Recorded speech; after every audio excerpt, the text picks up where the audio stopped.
매일 아침 하나님과 함께 누리는 하늘의 양식, 오늘 만나.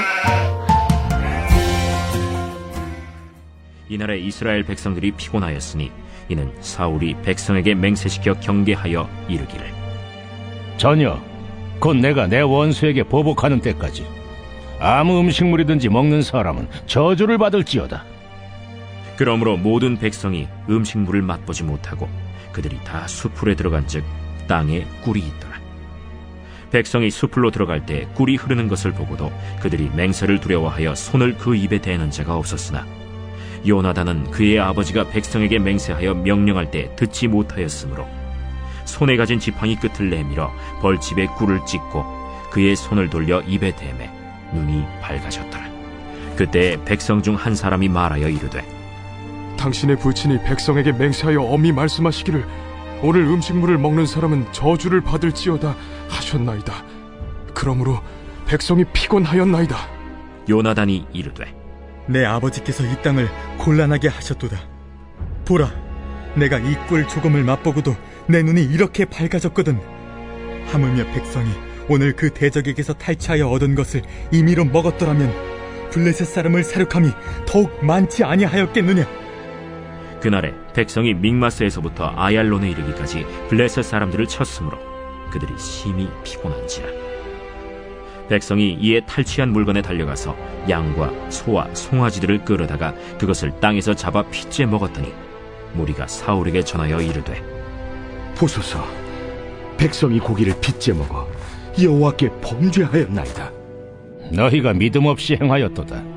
이제 큰 돌을 내게로 굴려오라. 너희는 백성 중에 흩어져 다니며 그들에게 이르기를 사람은 각기 소와 양을 이리로 끌어다가 여기서 잡아먹되 핏째로 먹어 여호와께 범죄하지 말라 하라. 하매 그 밤에 모든 백성이 각각 자기의 소를 끌어다가 거기서 잡으니라. 사울이 여호와를 위하여 제단을 쌓았으니 이는 그가 여호와를 위하여 처음 쌓은 제단이었더라. 계속되는 블레셋과의 전쟁에 지쳐있는 이스라엘 백성들을 향해서 사울은 다시 한 번 더 실수를 하게 됩니다. 어리석은 조치를 취하게 되는 거죠. 오늘 본문에서 사울이 한 어리석은 행동은 이스라엘 군인들에게 금식을 명령한 것이었습니다. 24절에 이렇게 표현합니다. 이날에 이스라엘 백성들이 피곤하였으니 이는 사울이 백성에게 맹세시켜 경계하여 이르기를 저녁 곧 내가 내 원수에게 보복하는 때까지 아무 음식물이든지 먹는 사람은 저주를 받을지어다 하였습니다. 그러므로 모든 백성이 음식물을 맛보지 못하고 전쟁에 임하는 군인들에게 음식물을 섭취하지 못하게 한 것은 정말 어리석은 행동이었습니다.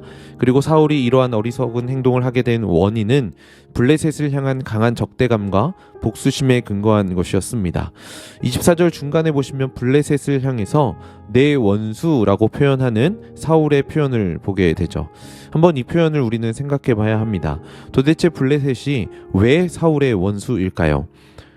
결국 사울에게 이 전쟁은 하나님을 위한 전쟁이 아니라 사울 개인을 위한 전쟁이 되었다는 것을 말하는 것이죠.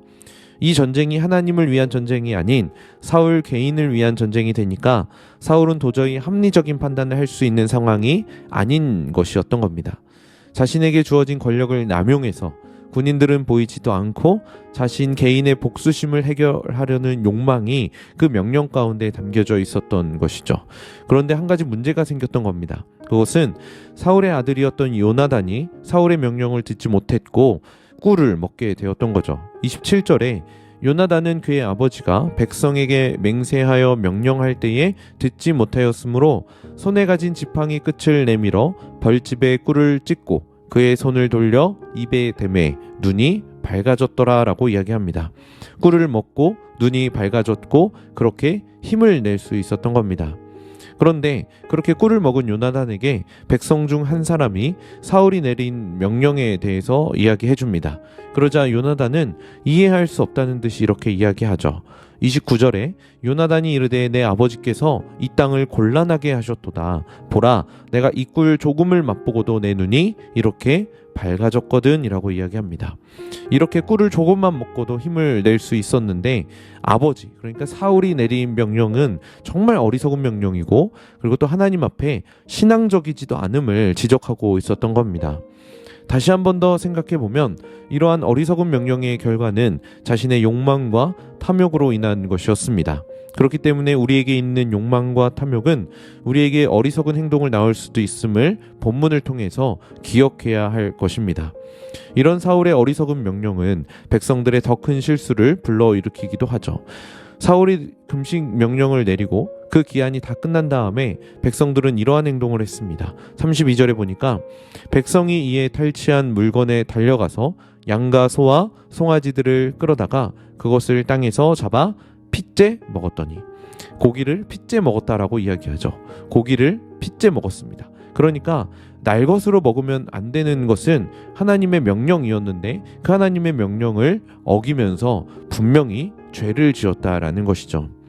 물론 백성들이 너무나 배고파서 허기져서 했었던 죄의 행동이었지만 성경은 그 죄의 원인을 사울에게서 찾고 있음을 보게 됩니다. 엉뚱한 상황에 금식하게 되면서 그것으로부터 원인을 제공했었던 것이죠. 역사의 만일이라는 것이 의미는 없겠지만 만일 사울이 전쟁이 하나님께 속한 것이다 라고 생각했다면 사울은 백성들에게 금식의 명령을 내렸을까요? 만일 사울이 하나님을 의지했었다면 백성들이 고기를 핏째 먹었을까요? 아마도 그렇지 않았을 것입니다. 결국 아무리 종교적인 것이라고 할지라도, 그것이 하나님을 위한 것이다 라고 할지라도 그것은 우리의 욕망을 채우는 도구가 될 수도 있다라는 것입니다. 오늘 우리는 주일 예배를 하나님 앞에 올려드릴 것입니다. 그런데 어쩌면 우리가 드리는 이 예배조차도 우리의 욕망을 채우는 도구가 될 수도 있음을 기억해야 하는 거죠. 일주일에 한 번 드리는 주일 예배로 신앙생활 다 했다고 나머지 삶에서는 하나님도 잊어버리고 내 마음대로 살아간다면 그 주일 예배는 나의 신앙을 무너뜨리는 도구가 되었다고 할 수 있을 겁니다. 기도도 그럴 것이고 묵상도 그렇고 인간의 탐욕과 욕망과 만나게 되면 강력한 합리화의 도구가 되기 때문에 위험한 것이죠. 더 나아가서 이러한 종교적인 잣대를 다른 사람에게 들이댈 때에도 문제가 될 수 있습니다. 내가 가지고 있는 종교적인 기준에 다른 사람들이 미치지 못할 때 우리는 그 사람을 정죄하고 판단하기 쉽습니다. 그래서 다른 사람들의 마음을 어렵게 하거나 때로는 다른 사람들을 종교적인 잣대를 들이대면서 통제하게 될 수도 있겠죠. 바로 사울이 그러한 실수를 범했던 겁니다. 오늘 이 말씀을 통해서 그 실수가, 사울의 실수가 나의 실수는 아니었는지 함께 우리는 점검해 봐야 할 것입니다. 오늘 본문을 보시면 오직 요나단만이 합리적인 판단을 내릴 수 있었습니다. 그리고 사울의 어리석은 명령으로부터 요나단만 자유로웠습니다. 오늘 주일 예배가 이러한 자유를 발견하는 시간이 되길 간절히 소망합니다.